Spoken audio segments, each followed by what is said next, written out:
part 4 of the tutorial for the sunflower pillow. And then the last one I showed you how to make this. Now you need to make 2 of these.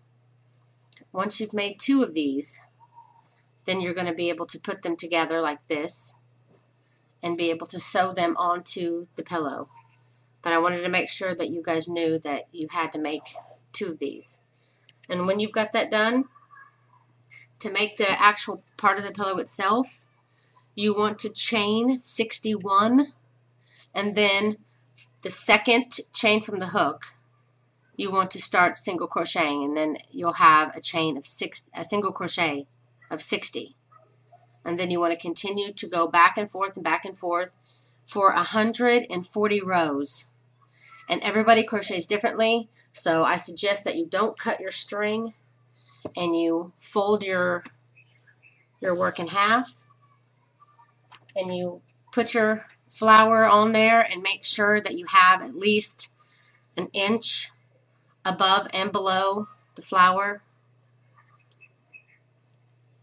And then when you have it as long as you need it and you don't need to add any more rows, then you can start to sew the flower on. What I suggest doing is, since you're folding it in half, one side doesn't need to be sewed. So sew down one side and then sew down the long side, and then leaving yourself only one empty space here, which you can use to stick your hand in and sew. I'm right-handed, so I want to leave this right side open. And I'll put one flower part at a time and start to sew in the center, and then start to sew around each petal of the flower like this, trying to keep them as even as you can. And once you've got the first one sewn on, then you put the other one on, and you put the petals like that. You lay them like in between each of the petals that you have already, and then you sew that one on. Then when you've got that flower on, get your center, and then you sew the center on as flat as you can. Then once you've got your flower on there, you want to finish sewing down the side. If you wanted to have like silk and stuff the silk and then just put that in there, then you definitely want to leave a wide open space. But if you're going to just stuff it without any kind of lining, then you want to sew up to a certain point, I'd say about halfway, leaving enough room for you to put your hand in there, stuff the pillow until you like it, and then finish sewing up the side. Now tips.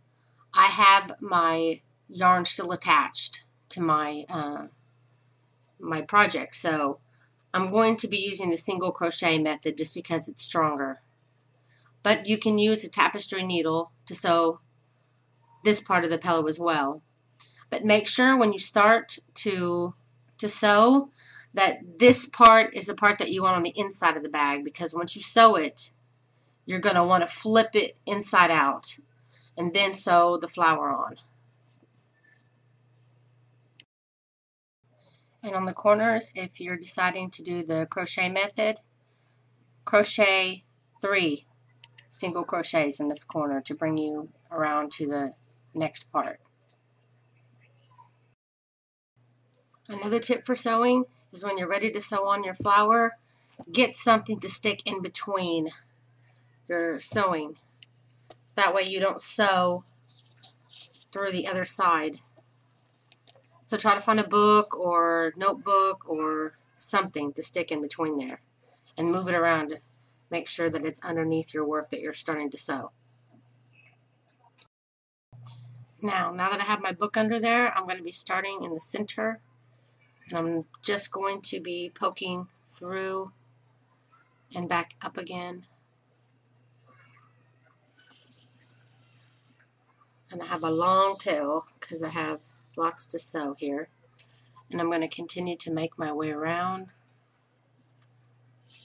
Get the center sewn first, And then I'm going to do the same way of sewing up each side of the flower, and probably in the middle too, because I don't want it to come up. So this tutorial part 4 is coming to an end. So please stay tuned for tutorial part 5 of this large sunflower